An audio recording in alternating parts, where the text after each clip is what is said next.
시작해 보도록 하겠습니다. 여러분 오늘 배우는 덧셈과 뺄셈은요. 여러분들이 이미 하실 수 있었던 동류항의 계산과 굉장히 비슷합니다. 여러분이 알고 있던 것과 어떤 것이 같고 어떤 것이 다른지 살펴보면서 이해하시면 더 쉬울 것 같아요. 자, 동류항 먼저 살펴보겠습니다. 동류항이 뭐였죠? 문자와 차수가 모두 같은 항이 동류항이었습니다. 그럼 우리가 2a 더하기 3a를 계산할 때 어떻게 했었나요? 그쵸, 먼저 동류항인지 체크를 하고 a의 문자의 종류와 차수가 같기 때문에 동류항이 맞죠. 그 다음에 계산하면 선생님 얘 답은 5a예요 라는 거 바로 알 수 있으시죠? 자, 근데 이게 어떤 원리인지 한번 살펴볼게요. 자, 어떤 원리였냐면 얘는요. 원래 있었던 이 식을 a로 괄호로 묶어낸 것과 같았어요. 분배 법칙의 반대 과정이라고 생각하시면 될 것 같아요. 그래서 a로 묶어내면 앞에 곱해져 있는 수들끼리 2 더하기 3이라고 쓸 수 있었고요. 자, 얘는 헷갈린 친구들 위해서 한번 다시 설명할게요. a를 분배 법칙을 해준다면 2a 더하기 3a가 되는 것과 같았다. 같은 원리라는 거 기억해 주세요. 그럼 이어서 뺄셈도 가볼게요. 자, 먼저 동류항인지 체크. 문자의 종류와 차수 같은 거 확인하셨죠? 자, 그러면 여러분들 아마 이거 바로 마이너스 3a라는 거 알고 계실 거예요. 자, 얘도 원리 한 번만 살펴볼게요. 자, 동류항이기 때문에 a로 괄호를 묶어낼 수 있겠죠? 자, 그러면 앞에 있는 숫자 2, 뒤에 있는 숫자 마이너스 5가 될 것이고 얘도 마찬가지로 분배 법칙을 이용해서 다시 괄호를 푼다면 2a-5a가 된다는 거 기억하고 계시죠? 자, 그럼 이거 마지막은 어떨까요? 2a 더하기 3b인데요. 선생님 얘는요 5ab 이렇게 하면 되나요?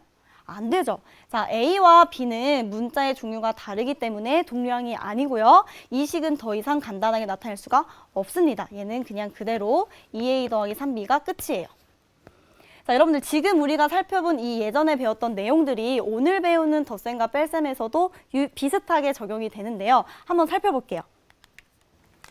자, 제곱근의 덧셈과 뺄셈, 바로 동류항의 계산과 비슷합니다. 자, 그러면 이 제곱근에서는 어떤 것들이 동류항 역할을 할까요? 바로 근호 안에 있는 수가 같은 것끼리 여러분들이 동류항이랑 비슷하구나 라고 생각해 주시면 될 것 같아요.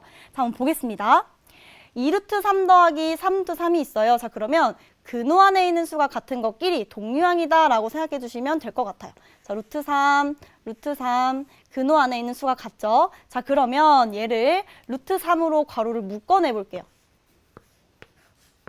그러면 루트 3 앞에 곱해져 있는 숫자끼리 덧셈이 가능합니다. 그래서 정답은 5루트 3이 되겠죠. 자, 이 루트 3은요, 분배 법칙을 이용한다면 2루트 3 더하기 3루트 3이 된다는 거 여러분들 확인하실 수 있으시죠? 아, 근호 안에 있는 수가 같으면 우리가 마치 동류항을 계산하듯이 앞에 곱해져 있는 수끼리 더해도 계산이 가능하는구나 라는 거 기억해 주세요. 자, 뺄셈도 마찬가지입니다. 먼저 근호 안에 있는 수가 같은지 확인을 해주세요. 자, 같다면 루트 3으로 뭐 할 수 있다? 괄호를 묶어낼 수 있다. 자, 똑같이 괄호로 묶어볼게요. 그러면 앞에 곱해져 있는 숫자 2와 뒤에 곱해져 있는 숫자 마이너스 5 여러분들 부호 조심하셔야 돼요. 써주시고요. 자, 2 빼기 5 계산하면요. 그렇죠. 마이너스 3루트 3이죠. 덧셈과 뺄셈 마찬가지로 근호 안에 있는 수가 같은 것끼리 그 앞에 곱해져 있는 숫자를 더하거나 뺄 수 있구나 기억해 주시면 되고요. 항이 3개로 늘어나더라도 전혀 문제 없습니다. 근호 안에 있는 수가 같은 것끼리 자 확인해 보세요. 루트 3, 루트 3, 루트 3 모두 같죠? 그러면 계산이 가능합니다. 어떻게 가능해요? 그렇죠. 루트 3으로 괄호를 묶어내자. 그러면 첫 번째 3, 두 번째 마이너스 4 여러분들 부호 주의해 주세요. 일단 마지막 플러스 5까지 계산해 주시면 되겠네요. 그럼 3 빼기 4 더하기 5이기 때문에 정답은요. 4루트 3이 되겠죠. 자, 여러분들 이렇게요. 근호 안에 있는 숫자가 같은 것끼리 여러분들이 괄호를 묶어서 계산할 수 있고요. 이 괄호 묶는 과정 생략이 가능하시다면요. 자, 앞에 곱해져 있는 수들끼리 덧셈과 뺄셈이 가능하다는 거 여러분들 기억해 주시면 될 것 같아요. 그럼 우리 이어서 정리 한번 해볼게요. 우리가 숫자를 예를 들어서 살펴봤기 때문에 문자로도 여러분들이 정리할 수 있어야 되는데요. 자, m과 n은 유리수고요. 루트 a는 무리수다라는 조건에서 자 볼게요. m 루트 a와 n 루트 a를 더할 거예요. 그래서 그럼 먼저 뭘 확인해야 되죠? 그쵸. 근호 안에 있는 수가 같은지부터 확인을 하셔야 됩니다. 자, 같다면 이제 그렇죠. 앞에 있는 숫자끼리 뭐가 가능해요? 덧셈이 가능합니다. 자, 어떻게 가능한지 괄호를 묶어볼게요. 자, 공통으로 있는 루트 a를 묶어낸다면요. 그쵸? 앞에 있는 것끼리 계산이 가능하다. 그쵸? m 더하기 n 이렇게 우리가 덧셈을 할 수 있었고요. 뺄셈도 마찬가지입니다. 근호 안에 있는 수가 같은지 먼저 확인을 해볼게요. 맞죠? 같다면 동류항과 같이 계산할 수 있다. 자, 어떻게 계산할 수 있냐? 앞에 곱해져 있는 m과 마이너스 n을 우리가 계산을 해줄 수 있었습니다. 그럼 똑같이 루트 a로 일단 묶고, 그쵸? m 뒤에 있는 빼기 n으로 우리가 뺄셈을 해주시면 되겠습니다. 자, 그러면요, 이 예제 한번 풀어볼까요? 덧셈 뺄셈에서 가장 중요한 것은 근호 안에 있는 수가 같은 것끼리 덧셈이 가능하고 뺄셈이 가능하다는 겁니다. 그럼 우리 예제 한번 살펴볼게요.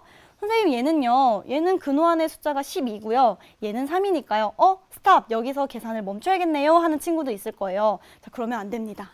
여러분들 절대 안 돼요. 자, 꽃길 수학 개념 가이드. 자, 여러분들 이렇게 제곱근의 덧셈과 뺄셈이 있는데 근호의 숫자가 다르다고 하더라도 반드시 체크해 주셔야 되는 게 있어요. 첫 번째, 자, 근호 안에 제곱인 인수가 있다면 먼저 꺼내서 정리를 해 주셔야 되고요.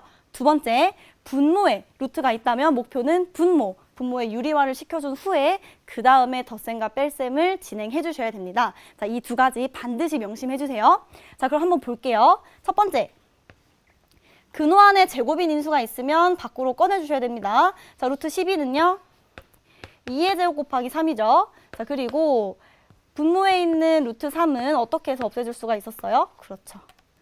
목표는 분모 위아래 똑같이 루트 3을 곱해줄 수 있었죠. 자, 얘는 그렇다면 왼쪽 오른쪽 나눠서 생각해 본다고 했을 때 이 루트 3이 될 것이고 루트 3의 제곱이기 때문에 3분의 6 루트 3이 되겠죠? 자, 그 다음에 근호 밖에 있는 것끼리 곱셈과 나눗셈 가능하죠. 약분해서 2가 됩니다. 그러면 2루트 3 더하기 2루트 3이기 때문에 정답은 뭐가 돼요? 4루트 3이 되는 것이죠. 자, 여러분들 덧셈과 뺄셈, 근호 안에 있는 수가 같은 것끼리 계산한다라는 거 굉장히 중요하지만 더 중요한 건 뭐예요? 그 앞에 단계들이 선행되어야만 덧셈과 뺄셈을 할 수 있다는 거. 그래서 반드시 복습이 필요합니다. 자, 다시 한번 강조할게요. 근호 안에 제곱인 인수가 있다면 먼저 꺼내주시고요. 분모의 루트가 있다면 반드시 유리화를 시켜준 후에 그 다음에 계산을 해주시면 되겠죠. 처음에 보고 12와 3이 다르네요. 더 이상 계산이 안 돼요 라고 하면 절대 안 됩니다. 자, 그럼 우리 이어서 가볼게요. 곱셈과 나눗셈이랑 덧셈과 뺄셈은 좀 다릅니다. 그래서 여러분들이 여기서 굉장히 실수하기 쉽고요. 오답도 굉장히 많이 나와요. 자, 한번 볼게요. 자, A와 B가 양수이고 A랑 B는 같지 않다라는 조건에서 첫 번째, 우리가 원래 배웠던 제곱근의 곱셈은 어땠나요? 근호 안에 있는 수끼리 계산해서 하나의 루트 안에 쓰면 됐었죠. 예를 들어서 어떤 게 있었어요? 루트 2 곱하기 루트 3을 한다면 그렇죠. 하나의 근호 안에 2와 3을 곱해서 바로 루트 6이다 라고 계산을 할 수 있었습니다. 하지만 오늘 배우는 덧셈과 뺄셈은 절대로 안 됩니다. 자, 2번 한번 볼게요. 루트 A 더하기 루트 B라고 한다면 근호 안에 있는 수가 같지 않기 때문에 이렇게 근호 안에 있는 것끼리 더해준다? 절대 안 됩니다. 하지만 오답 보기로 굉장히 많이 나와요. 자, 한번 예를 들어 살펴볼게요. 루트 2 더하기 루트 3이다 라고 하면 여러분들이 선생님 2 더하기 3 아니에요? 그래서 루트 5 아니에요? 라고 하지만 절대 안 됩니다. 덧셈과 뺄셈을 할 때는요. 근호 안에 있는 수가 같은 것끼리만 계산할 수 있기 때문에 얘는 더 이상 계산할 수 없고 이 상태로 그대로 두셔야 돼요. 굉장히 중요합니다. 자, 3번도 마찬가지예요. 뺄셈을 할 때요. 루트 A와 루트 B, 근호 안에 있는 숫자가 다르다면 더 이상 계산할 수가 없어요. 이렇게 근호 안에 있는 수끼리 뺄셈을 한다? 절대 안 됩니다. 예를 들어 어떤 것들이 오답 보기로 많이 나오냐면 루트 7 빼기 루트 3이라고 합시다. 그럼 여러분들이요 순간 선생님 얘는요 7 빼기 3에서 루트 4 아니에요 하지만 절대 안 됩니다. 근호 안에 있는 숫자가 다르다면 더 이상 계산할 수가 없어요. 스탑! 멈추셔야 돼요. 자, 여러분들 곱셈, 나눗셈, 덧셈, 뺄셈을 모두 배웠기 때문에 이들의 차이점을 반드시 알고 계셔야 됩니다. 자, 꽃길 수학 오답 치우기 확실하게 정리하고 넘어갈게요. 곱셈과 나눗셈은요. 근호 안에 있는 수끼리, 근호 밖에 있는 수끼리 곱셈과 나눗셈이 가능했지만 덧셈과 뺄셈 같은 경우에는 절대 그러시면 안 됩니다. 근호 안에 있는 수가 같은 것끼리만 그 앞에 곱해져 있는 수를 더하거나 뺄 수 있다는 거, 이 둘의 차이점 반드시 기억해 주세요.